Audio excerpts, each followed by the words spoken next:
Hello and welcome to the final E3 prediction show of 2019. And today we are going to be talking about Xbox's E3 2019. And we've got some spicy predictions of what we think why it might be there, what might not be there, and what not. So hopefully you guys have enjoyed the series so far. I appreciate all the support that we've received so far on both the articles and the videos. Your support means the world, and don't forget, if you want to support us even more, you can go over to www.patreon.com/gamingperspective. And remember, that is not mandatory. It's just a way of showing your appreciation. We appreciate all the people that tune into our content. So I will give a brief introduction. The news editor from the Inner Circle Games Network, Samuel Tolbert, is with me today. Hey, it's good to be back. Long time no see. Actually, yeah, it's actually for real this time. It's actually been a couple of days since we recorded the first batch. So let's just dive right into it. So Xbox E3 2019, expectations for this thing are high. With Sony not being there and everything else, balls in Xbox's court to kind of either slam dunk it or drop it. So...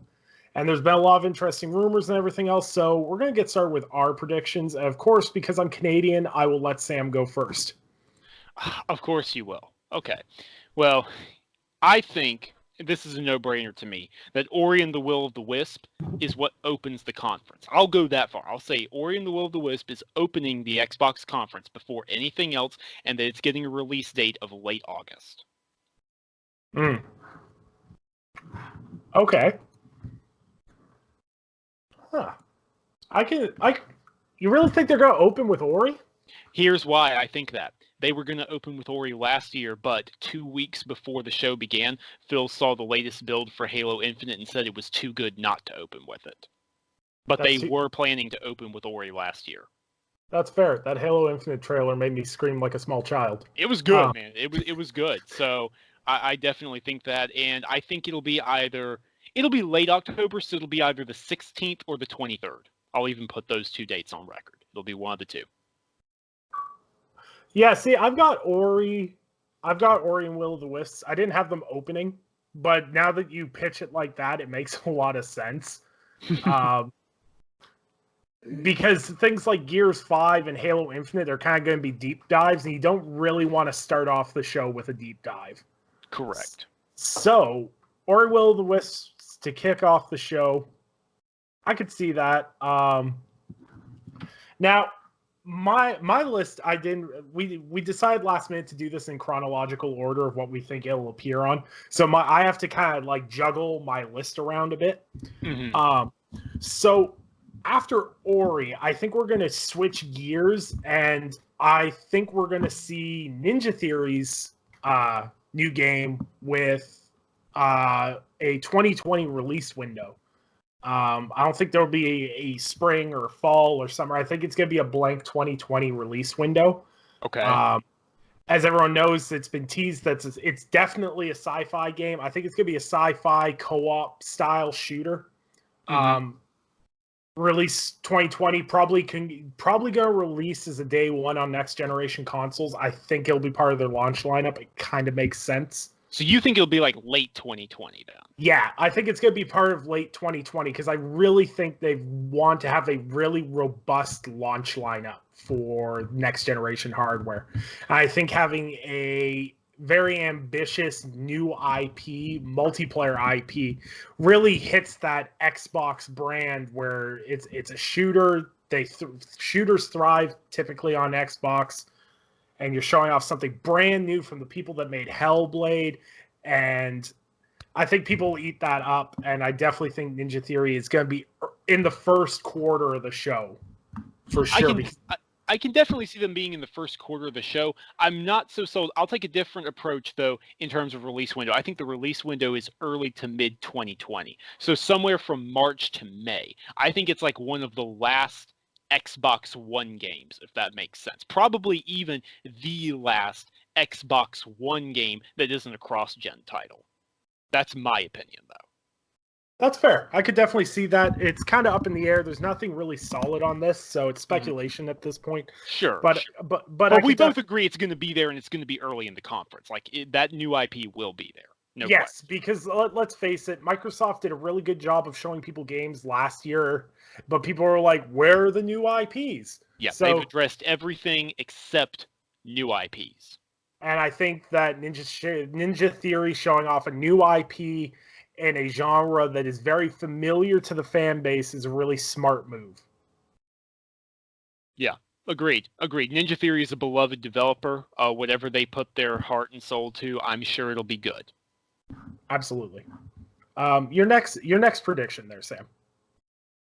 Okay, so my next prediction, and just to be clear to everybody, Xbox, it's sort of an awkward situation because Xbox is the one conference that is going to be showing stuff that isn't just its, because PlayStation isn't there. I mean, okay, Nintendo will be there, but that's always first party focused anyways, very little third party. PlayStation isn't there, and so we're not going over, with a couple of exceptions that I'll get to later, we're not going to be saying, and I think this third party will show up, well, I think this third party marketing deal, or we're not doing that stuff.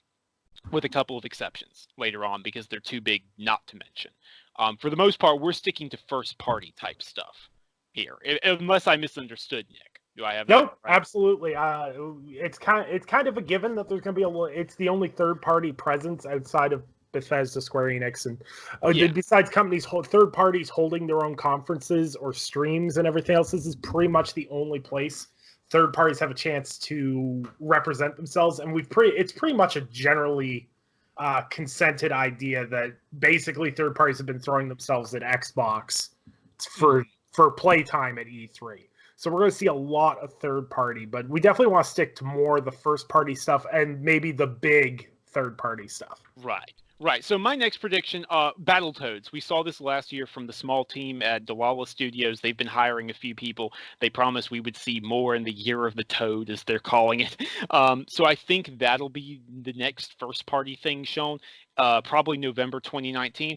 I would say, I know you're listening, Cal, don't expect too much. Just it'll be a good, fun 3-player brawler with fun gimmicky graphics and, ha-ha moments and that kind of stuff. I'm not expecting the world here, but neither am I expecting it to be bad.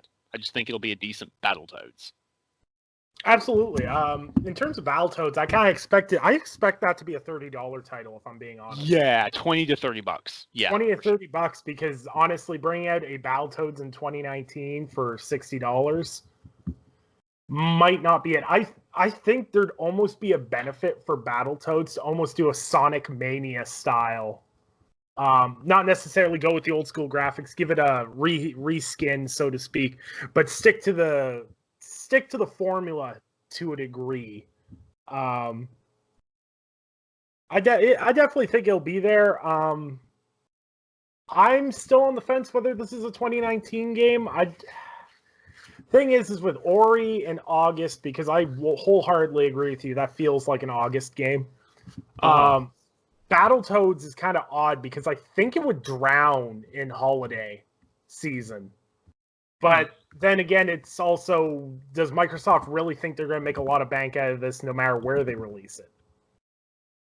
So I'm going to say spring 2020, just for the simple reason we haven't seen gameplay yet. You mean just for the simple reason of disagreeing with me? Well, I'm argumentative by nature. You should know this by now. For sheer argument's sake, I'm going to say spring 2020 just because we haven't seen any gameplay except for a title card. Actually, even though I'll stick to my guns on November, I freely admit you could totally be right about this one. It could totally be spring 2020, or even not spring, like January or February. Absolutely. That's very possible. I just think, especially with today's announcement of Death Stranding, I think putting Battletoads in November may just be suicide. Fair enough. Not really the same. I don't think those audiences are the same. Maybe. I'll have to do some SEO test. I want the Battletoads Death Stranding crossover. That's the crossover we deserve. Good God. What's your next prediction, man? But moving right along to mine. This is a third-party related title, but I really feel like the groundwork is there for this to show up. And because the company that makes these games doesn't have a conference, I really think we'll see a Dino Crisis remake. You're going bold, man. Dino Crisis. So you think it's like a remake of the original game? I think it's the original game remade in the RE engine, because we had that article that came out a month back or so of them saying they had multiple projects in RE engine. So it'd be safe to assume, I think the leak said 4. So it's safe to assume that the new Resident Evil game would be 1. Because the kind of assumption is there's going to be a next generation Resident Evil game. Sure. Because 7 was a success and RE2 remake's been a success. One could assume that they've probably, due to the high sales, have started pre-production on Resident Evil 3 remake. That's probably a safe bet. But I really think Dino Crisis is up there. Between them renewing the rights a year back and just the role that Capcom's on, it seems like they've brought back almost every major franchise in a big way that they own. They fixed Street Fighter V even after launch problems. Monster Hunter Worlds has been their best-selling game. Resident Evil's in a full comeback scenario. So this IP makes the most sense for them to bring back next, and I really think it could happen. Yeah, no, I can't disagree with you that it's happening. Like, I think it's absolutely happening. I'm just not sure it's happening yet. Looking at Capcom's financials, they don't really seem to be expecting that big of a boost, except a somewhat decent boost this fall due to the Iceborne expansion for Monster Hunter World. So I'm not quite sure I believe it, but at the same time, it could totally be possible. It's also possible that it isn't releasing early next year, and they're just talking about it now. And see, that is very possible. So we'll see. I'll add in the detail. I think it's going to get revealed at this E3. I think it's going to be in-engine footage. Mm-hmm. And then next year at E3, we'll get a lot of gameplay and then probably a release date. I don't think it's coming. I don't have any, on my original predictions list, I had it for spring 2020. And then I realized that I should probably not consume edible marijuana while making a prediction list. And I bumped it to fall 2020 as an optimistic date. But oh, man. But I think Dino Crisis is going to come back in a big way, and I think Capcom's just rolling with the momentum. I think it would be really smart for them. And let's face it, what other IP could they possibly bring back or be making an RE engine? I mean, an Onimusha is possible. Yeah, they did test the waters with... I think it's too early. I think it's definitely too early for that. But an Onimusha, I believe an Onimusha could be in development. Yeah. Yeah, that's fair. I know a lot of people like to say stuff like Power Stone or stuff like that. I'm just not convinced that stuff's coming back. I'm not convinced that Capcom's made enough back yet to dive into their little bit more obscure IPs. I think they're trying to see how many of their big heavy hitters they can bring back, and then they might start diving down the rabbit hole. What a turnaround, though. What a turnaround for a company. Capcom, the second half of this gen has just turned into one of the best publishers. Easily. Well, you look at Capcom and Ubisoft collectively from the start of this gen to where they've landed the end of this gen is just absolutely astounding. It really is. We went from Capcom's going bankrupt, is Sony or Microsoft going to buy them to save them, to I don't think either of them want to spend the money to buy them. I wouldn't.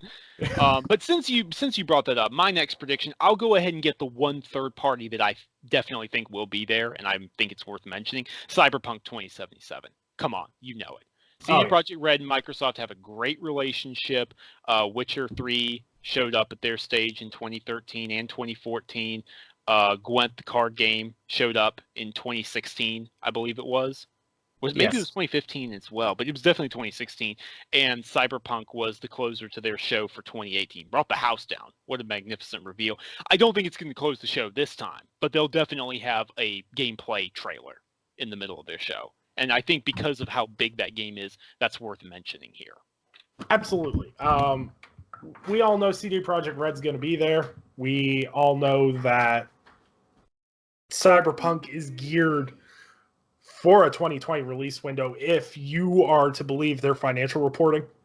Mm-hmm. I can't remember the exact details because it's not in front of me right now, so I won't butcher it, but they were anticipating a upswing in sales. I think it was, early 2020? It was either early or mid 2020, and they had something about how they were expecting 2 AAA games to release by 2021. I'm not going to get into that right now. No, of course not, because who knows what the second one could be. But it's safe to assume that Cyberpunk will be released on this generation of consoles. They're trying to get it out this year. I mean, not this year, next year, I think. They're trying to. So yeah, that's definitely... what's your next prediction, man? So just because I kind of want to knock all the third-party stuff out of the way. Okay, all right, go ahead. And this one, I was really sure of it about 2 weeks ago, but now I'm not so sure. But I'll still put it out there just for the simple reason of why not? The new Call of Duty Modern Warfare game, it's not going to be revealed at Xbox's E3 like I thought it was going to, because it's being revealed tomorrow. But I think if Call of Duty's marketing deal still exists, I think Xbox has it. Okay. We've both heard that PlayStation doesn't have it this year. Yes, it's pretty clear cut because by this point, the contract has to have been re-signed, and I have no doubt in my mind that since PlayStation's not going to be at E3, this would have been something they would have announced prior. That they'd still have it, or there'd be some sort of marketing hype up or something along those lines for it. But we've seen nothing. So I either believe that Xbox has gained the marketing back again, or there's no marketing deal at all, in which case you probably won't see Call of Duty on the Xbox stage. And the great thing is there's actually a very high chance you'll know by the time you're listening to this, because this episode is going to release after the Call of Duty reveal. Yeah, so that's the hilarious part. I look like an idiot post. Oh, this is great. Hey, we're saying let no one say we don't stick to our guns, right? Like, oh well, if there's anything, if there's anything I'm consistent for, it's consistently bad takes. So everyone should be here for those. I'm gonna go out on a limb for something interesting then. Okay, I'm gonna say that an obscure Xbox IP gets brought back.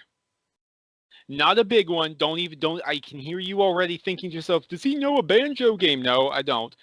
I think an obscure Xbox IP is coming back. Something that you're probably not even going to recognize that it was an Xbox IP until you go and look it up, because you're going to go, that's neat. Huh, I wonder. Clack, clack, clack. Oh, that was a 360 game? Or, oh, that was an original Xbox game? I forgot about that. I think it's going to be that kind of IP.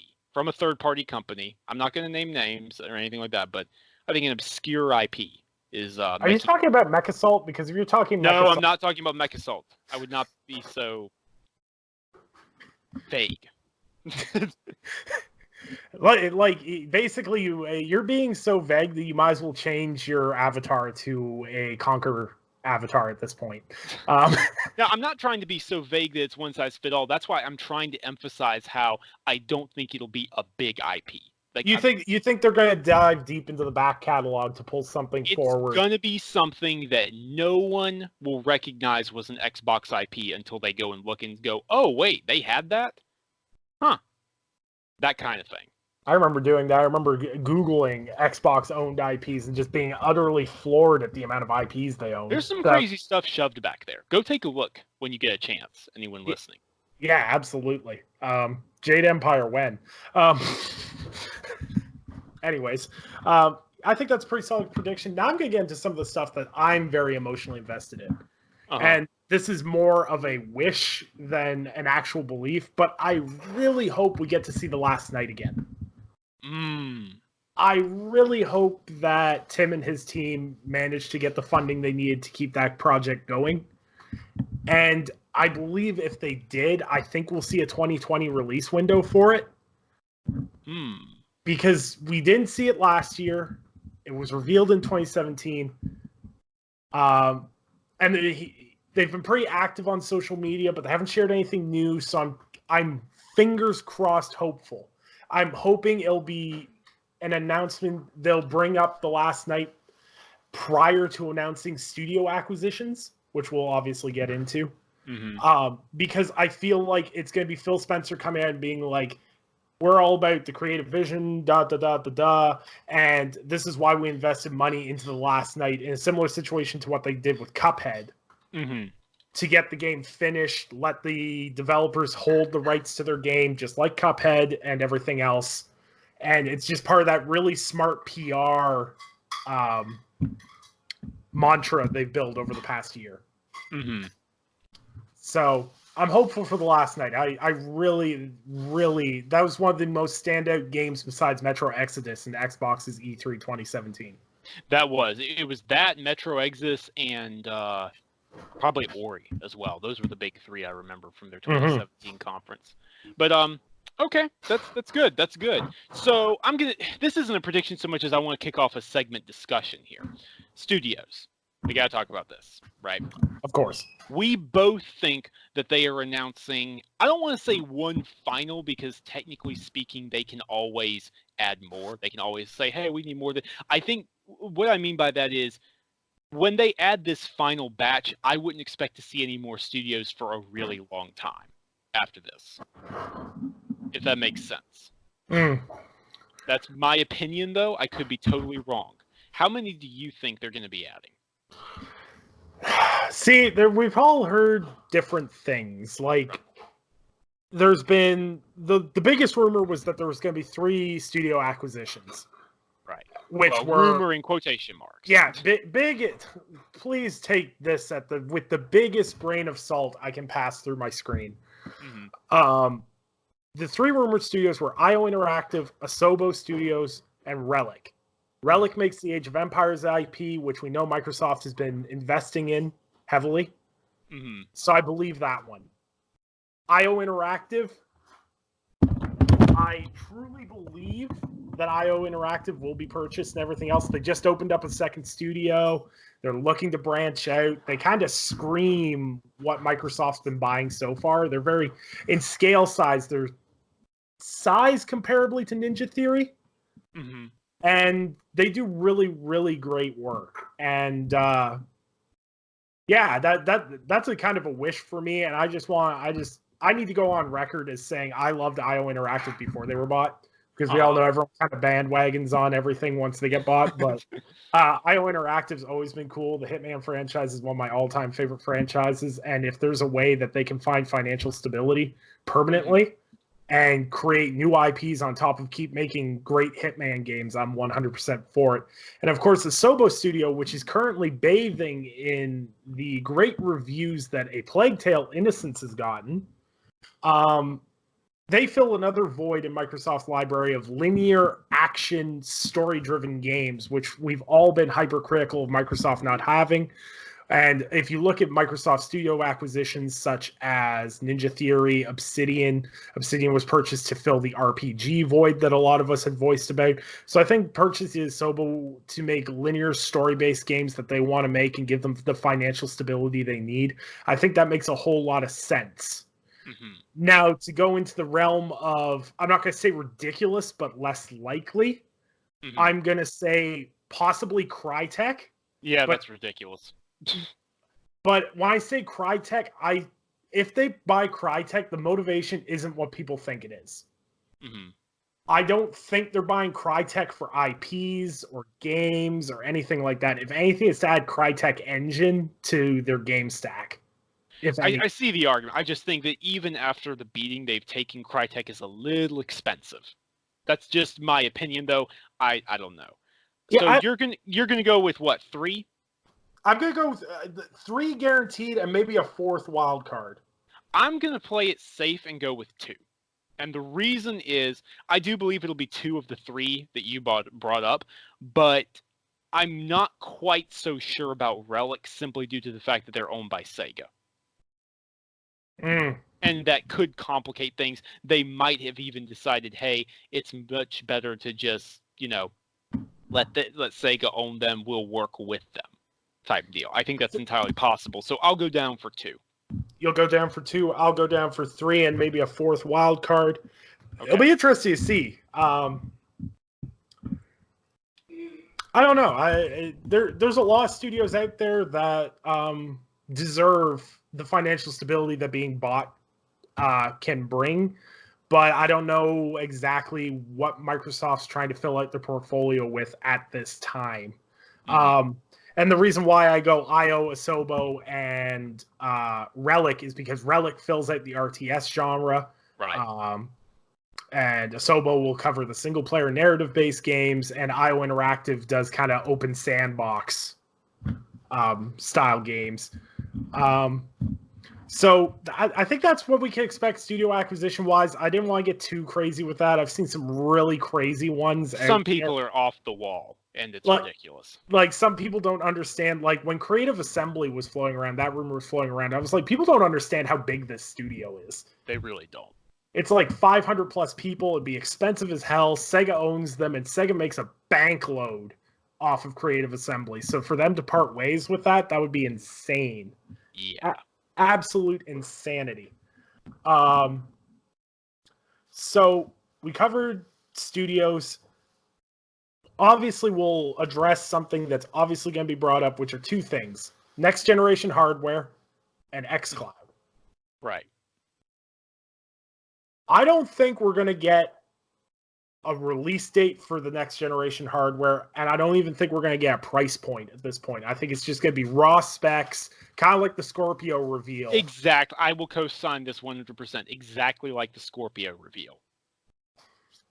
We're going to get a nifty code name for it, and they're going to give out the specs, and it's going to be in line with what everyone's been predicting.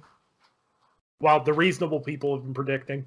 Mm-hmm. I'm not a tech guy, so I'm not going to pretend to talk out of my arse to do it. It's going to be a great upgrade from the Xbox One X. The CPU is going to be a lot better. Yeah. And the opportunities, because of the CPU not being bottlenecked to hell, is going to be massive for game developers and what the scale that developers are going to be able to use. Mm-hmm. Now, I have a question for you in terms of this hardware reveal. Do you think they will reveal a game running on this next generation hardware? I'd like to think they will. I'd like to think that they are going to say, whether it be Halo Infinite or Gears 5, which both, by the way, are going to be shown off here. Let's go ahead and say that right now. You can put both of those down extensively. Both are going to get gameplay trailers. Gears 5 is going to get a big blowout. Rob Ferguson will come on stage and all that sort of thing. So I think there's a couple of possibilities. I think that they could say, here's like what Halo Infinite looks like. Or they could say, hey, here's a glimpse of a next generation game. And reveal Playground Games' Fable. See, and that's what I wanted to come back to, is if you could unveil next generation hardware and then use a trailer for a dead, I'm not going to say dead, but basically dead. On IP. ice. On ice. On ice. Yep. On ice IP that covers a genre that you've previously been weak in. Whew, that's a big deal. That's good stuff. And I truly believe, like, I don't think Fable, when it comes back, I don't think it's a cross-gen title. It's 100% next generation. I'm beginning to believe that myself at this point. I think they're trying to make it... I think what they want to do with Fable, and this is me paraphrasing to a certain extent, is I think what they want to do with Fable, with next generation hardware, is like what Sony did with Horizon Zero Dawn in 2017. Where it's so ridiculously ahead of everything else, you're just like, whoa. Yeah. And I think that if you want to show off next generation hardware, and let's face it, everyone's kind of like, we just got an Xbox One X. Why would we want to upgrade? You gotta show them a good game. Mm-hmm. And I think that's the game to do it. Yeah. I agree, man. I agree. Now, xCloud. So I want you to head this up, because as I'm not overly, I know neither of us are overly invested in xCloud as a whole, but we're interested in a technological standpoint. Mm-hmm. But you know a lot more about it than I do. So what do you expect them to show off in terms of xCloud on the E3 stage? I'm expecting them to take about 5 minutes, maybe, maybe a little less, maybe a little more, but something like a 5-minute presentation of talking about how easy it is for developers to be on there, how what the launch lineup will look like, announce the fact that it's a part of Game Pass, because you and I both believe it'll be a part of Game Pass. Game Pass is Microsoft's baby. They're not putting a third subscription out there. They're going to have it just be a part of Game Pass. If you sign up to Game Pass, you can stream games through xCloud, $10 a month, all that jazz. And then as a result of that, they'll say, here's your launch lineup. Public trials begin this fall, like this October, this November. That's what I'm expecting, personally. Yeah, I definitely think that's reasonable. We know public trials are coming. I imagine there'll be something on the show floor of them demoing it to an extent. I'm interested in xCloud's potential. I'm not overly interested, but it's definitely going to be part of the show, and I just really hope that doesn't throw the pacing off too much. Yeah, I don't. It's an odd one because it can definitely throw off the pacing if they're not careful, but they do need to talk about it. They can't not talk about it, in my opinion. Oh no, I definitely don't. They would get lambasted if they didn't talk about it. But balancing that's going to be a very, very fine balance. Mm-hmm. Which I hope they manage to nail. So xCloud, we kind of covered that stuff. Fable, we kind of hope it's going to be there. I hope that's what they use to demo next-gen hardware. Because if it is, think about it. Fable, Ninja Theory's game, my old IP. If all of those show up, that's 3 new games. Yeah. And you understand they've got to be holding some games back for next gen, for E3 2020. They have to hold a couple of things back. Absolutely. I don't think they're going to shoot their whole shot. No, but they have to do a decent job because they're the only ones there. Absolutely. They need to make a splash, and I think they understand how big of a splash they need to make. Yeah. And I definitely think they took the praise that they got last year, but also took a lot of the criticism as well. Yes. Because a lot of the big criticism from 2018 was, while it's a lot of great games showing off, it was games, but there's nothing that you guys yourselves are making that's new. Mm-hmm. And I'm hoping that that's the main address point for them with this one. Is there anything else you've got on your list? Honestly, no. I think if everything we've talked about here shows up, that's a pretty darn good show. Absolutely. And obviously, again, there's going to be other third-party stuff. There's going to be indie games we have no idea about and we can't possibly predict. There will be other stuff there. We're trying to stick to the big first-party guns here. Now, there's one thing I wanted to bring up to you. Simply because we're both massive fans of the game. Do you think they will announce something Halo Wars related? No. Much as I want them to, it's way too early. Yeah, okay. I was in the same boat. But... I do, now to be clear about something, I do think a Halo Wars 3 is going to happen. I just think it's way too early. I think that's like a 2022 announcement type thing. I don't want to wait that long, though. I don't either, but you know as much as I do that that's how long it'll probably be. Yeah. Oh, the final thing that I'll throw in here, for just a slam dunk prediction, so maybe I can get something right. Cuphead DLC. We're going to get a release date for that. Oh, yes. We can't forget about that. We can't forget about that. That'll absolutely be there. And I absolutely hope that's a summer release date. Or summer or September. Ooh.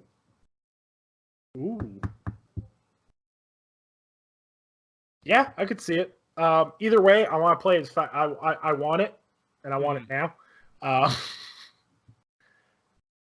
So I think that pretty much wraps up our reasonable Xbox E3 predictions. I think there's pretty reasonable, some spicy stuff in there, but otherwise, for the most part, reasonable. Yeah, absolutely. So I want to thank Sam for his time, for sitting down and recording these E3 predictions with me this year. Don't forget to check out the written articles. They're in the description. I really appreciate you guys that have been enjoying them so far, and sharing the videos and the articles and everything else is very much appreciated. So, Sam, where can people find you if they want to get a hold of you or find your work? You can find me on Twitter at Samuel Tolbert. That's Tolbert. You can find everything I write on tickgamesnetwork.com. Happy to talk to you, happy to converse. Do be aware, though, by the time this episode comes out, that I'm going to be in full Panic E3 prep mode of packing and getting business cards made, making sure all my I's are dotted and my T's are crossed. So after this episode comes out, for the next week and a half to 2 weeks, don't take it personally if I take forever to get back to you, because this is the busiest I'll be all year. But after that, I'll be happy to talk. Absolutely. And of course, you can harass me on Twitter because I have nothing better to do than shitpost. You can find all of my work on both YouTube, on the YouTube channel, Undead3XVI. You can also find all my written work at tickgamesnetwork.com, in which I'll be giving you guys comprehensive E3 coverage from the comfort of my comfy spinny chair. So I hope you guys will stay tuned for all your E3 related news at www.tickgamesnetwork.com. Appreciate all of you that took the time out of your schedules to listen to our E3 predictions for this year.